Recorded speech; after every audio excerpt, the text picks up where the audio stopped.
हम सब ने छत्रपति शिवाजी महाराज की वीरता के किस्से सुने हैं, है ना? लेकिन आज के इस विश्लेषण में हम एक ऐसी अनकही, दिल झकझोर देने वाली कहानी पर बात करने वाले हैं जिसे इतिहास की किताबों में अक्सर वो जगह नहीं मिली जिसकी वो हकदार है। हम बात कर रहे हैं एक पिता के मौन वचन की, जो पन्हालगढ़ से महाराज के ऐतिहासिक बचाव से जुड़ी एक रोंगटे खड़े कर देने वाली गाथा है। जरा सोचिए, एक साम्राज्य को खड़ा करने की या आज़ादी हासिल करने की असली कीमत आखिर होती क्या है? आज हम एक ऐसे ही ऐतिहासिक धर्म संकट को करीब से समझेंगे, जहां राष्ट्र के प्रति कर्तव्य और एक असहनीय व्यक्तिगत बलिदान के बीच सीधा टकराव होता है। तो आइए इस कहानी की शुरुआत करते हैं पन्हालनगढ़ की उस खौफनाक घेराबंदी से।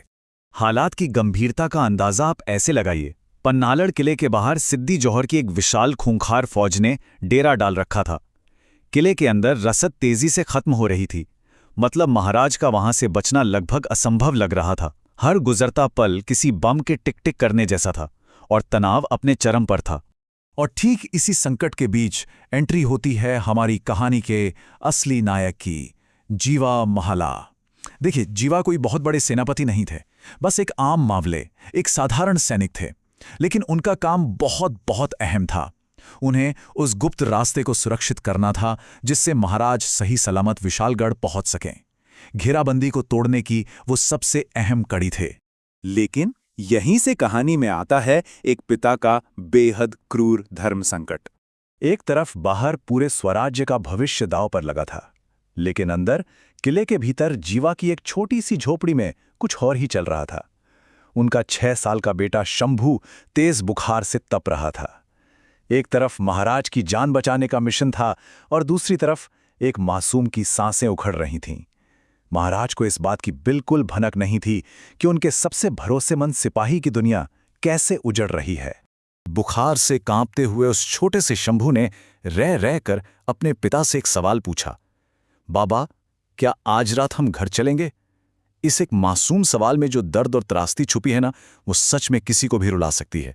अब यहां जीवा के सामने एक ऐसा विकल्प था जिसके बारे में सोचना भी रूह कमा देता है। चॉइस सिर्फ 2 थे, या तो वो अपने मरते हुए बेटे के आखिरी पलों में उसके पास रुकें, या फिर बाहर जाकर उस गुप्त रास्ते को सुरक्षित करें ताकि महाराज की जान बच सके।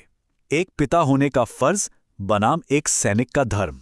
ये भावनात्मक तनाव तब अपनी सारी हदें पार कर जाता है जब अंधेरे में उस नन्हे शंभू ने अपने कमजोर हाथों से पिता की उंगली कसकर पकड़ ली और फुसफुसाते हुए कहा, बाबा, बहुत डर लग रहा है, दिया मत बुझाना। ये वो पल था जो किसी भी इंसान को अंदर से तोड़कर रख दे। पर जीवा का फैसला क्या था? कमाल की बात यह है कि उनका जवाब इतिहास में दर्ज है। उनकी आंख से एक आंसू छलक कर बेटे के गाल पर गिरा। उन्होंने धीरे से अपना हाथ छुड़ाया, अपनी तलवार कमर से बांधी और अपनी पत्नी से बिना नजर मिलाए बस इतना कहा, अगर आज मैं रुक गया तो इस मिट्टी के हजारों बच्चों के दिए हमेशा के लिए बुझ जाएंगे। स्वराज्य की खातिर उस पिता ने अपना सर्वस्व दांव पर लगा दिया। इसके बाद शुरू होती है वो लंबी अंधेरी रात जिसका इंतजार कोई नहीं कर रहा था।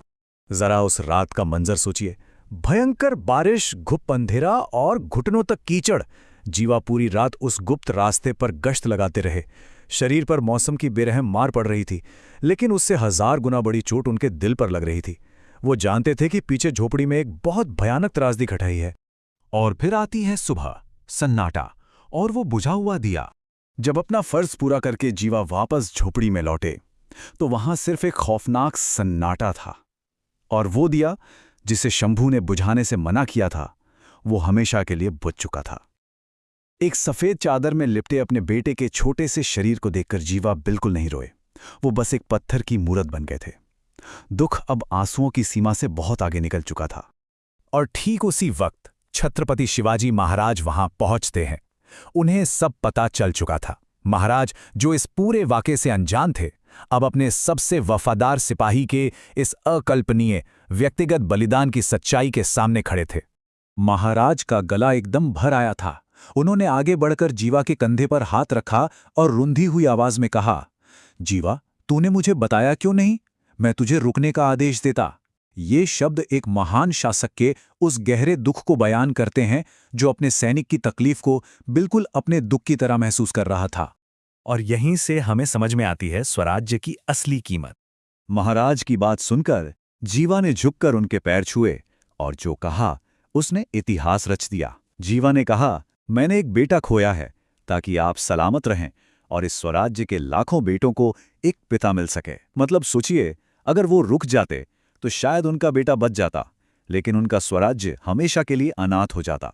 ये जवाब सुनकर महाराज ने एक ऐसा कदम उठाया जो इतिहास में अभूतपूर्व था।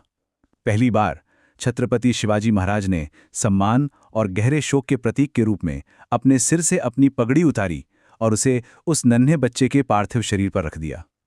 एक राजा द्वारा अपने सैनिक के बलिदान को दी गई ये सबसे बड़ी श्रद्धांजलि थी। और क्या आप जानते हैं, यहीं से जन्म हुआ उस मशहूर मराठी कहावत का जिसे हम आज भी सुनते हैं, होता जीवा वनून वाचला शिवा, यानी जीवा था इसलिए शिवा बचा। हम आज इस कहावत को एक महान जीत के तौर पर याद करते हैं, लेकिन उस जीवा ने उस रात असल में क्या खोया था, उसका भारी और दुखद हिसाब आज भी पन्हालगढ़ की उस गीली मिट्टी की खुशबू में कहीं दर्ज है। आज के इस विश्लेषण को खत्म करने से पहले एक बहुत ही गहरा सवाल है जिस पर हम सबको विचार करना चाहिए। जब भी इतिहास किसी महान जीत का जश्न मनाता है तो अनजाने में उसकी कीमत चुकाने के लिए किसका दिया बुझ जाता है। अगली बार जब भी आप किसी ऐतिहासिक उपलब्धि के बारे में पढ़ें तो उन गुमनाम और मौन बलिदानों को जरूर याद कीजिएगा। जुड़ने के लिए बहुत बहुत शुक्रिया।